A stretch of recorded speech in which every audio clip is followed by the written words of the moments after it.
আসসালামু আলাইকুম। সবাইকে আমার কুকিং চ্যানেলে স্বাগত। আজকের রেসিপি পনির পাস্তা। পনির পাস্তা রান্না করার জন্য নিলাম সামান্য তেল, রসুন কুচি, পেঁয়াজ কুচি। একদম সোনালি করে ভেজে নিব।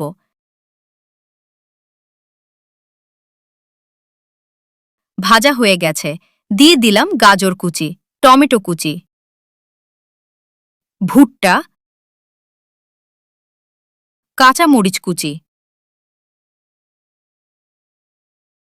পনির।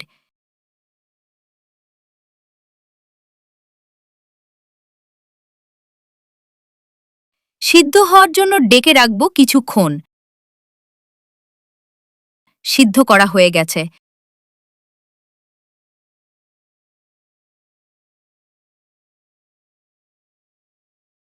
স্বাদ মতো দিলাম লবণ, চিলি ফ্লেক্স, ধনিয়া গুঁড়া, গোল মরিচ গুঁড়া, সয়া সস, টমেটো সস।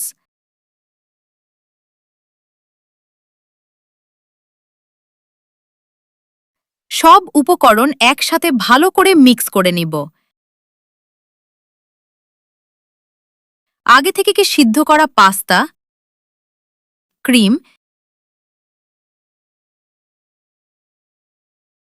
এখন কিছুক্ষণ রান্না করে নিব।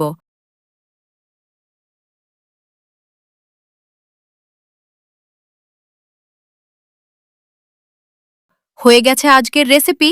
আল্লাহ হাফেজ।